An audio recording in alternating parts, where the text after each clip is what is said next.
Day 1 के यानी कि पहले दिन के पहले स्पॉट के बारे में। जो पहला स्पॉट है उसका नाम है ज़नाना एनक्लोजर। ज़नाना एनक्लोजर को एक और नाम से जाना जाता है। वो दूसरा नाम क्या है? वो है लोटस महल। तो अगर आपको कोई ज़नाना एनक्लोजर या लोटस महल में से किसी एक नाम को ले तो आप कंफ्यूज मत होइएगा, इस बात का खास ध्यान रखिएगा। खासियत ये है कि ये एक हिस्टोरिकल प्लेस है। जब आप यहाँ पर आएंगे तो आपको आर्किटेक्चर के बहुत ही ज्यादा खूबसूरत नज़ारे देखने को मिलेंगे। यहाँ की जो खूबसूरती है वो आपको अट्रैक्ट करेगी बार बार आने के लिए। अगर आप एक हिस्ट्री लवर हैं तो आप यहाँ पर डेफिनेटली बार बार आना पसंद करेंगे।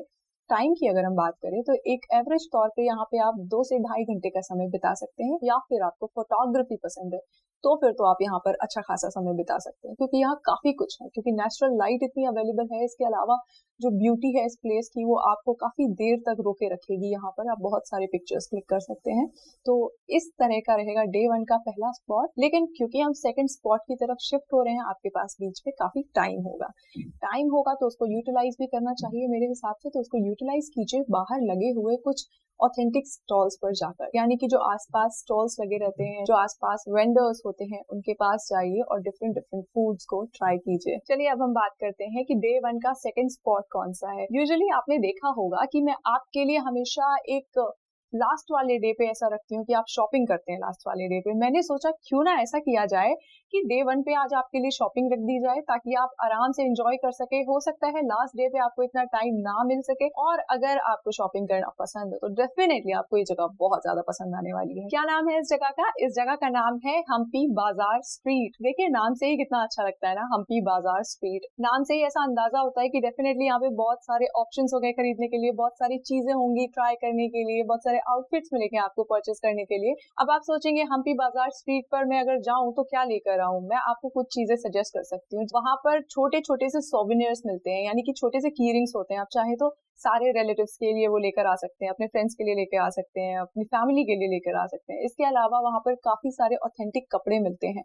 बट एक चीज और मैं आपको यहाँ बताना चाहूंगी, अगर आप हम्पी में घूम रहे हैं, खास करके इस मार्केट में घूम रहे हैं, तो यहाँ पर कैश जरूर कैरी करें, क्योंकि यहाँ पर वर्किंग एटीएम्स कई बार ऐसा होता है कि नहीं मिलते हैं।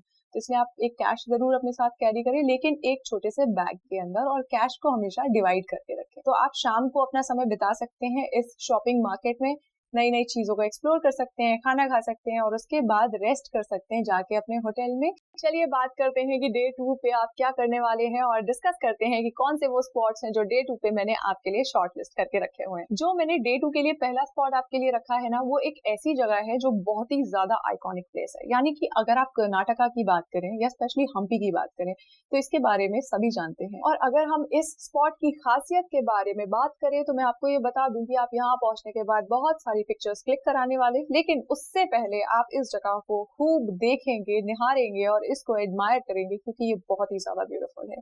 जिस स्पॉट की बात कर रही हूँ मैं उसका नाम है मोनोलिथिक स्टोन चैरियट। यानी कि ये एक रथ है, चैरियट, जो आधा टूटा हुआ है और आधा आज भी बना हुआ है।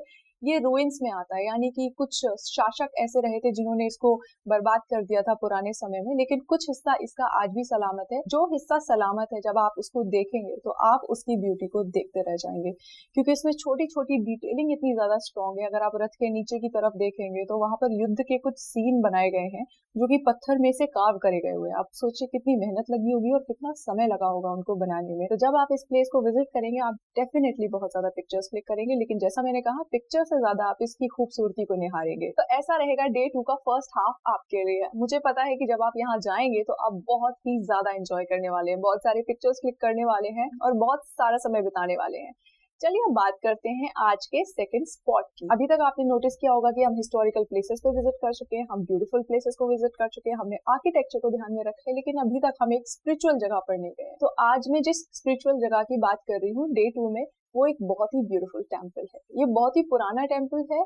खासियत इस टेम्पल की क्या है कि ये एक शिवा टेम्पल है, बट ये अंडरग्राउंड शिवा टेम्पल है, यानी कि जमीन के अंदर बनाया हुआ मंदिर है। ये सिर्फ अंडरग्राउंड नहीं बल्कि ये एक अंडर वाटर टेम्पल है। यानी कि जब आप इस मंदिर में जाएंगे तो आप देखेंगे कि अंदर पूरे मंदिर में पानी भरा हुआ है। आज के टाइम में हालांकि पानी का स्तर बहुत नीचे है और आप आराम से जा सकते हैं, लेकिन पुराने समय में ये पूरा पानी के अंदर डूबा हुआ रहता था।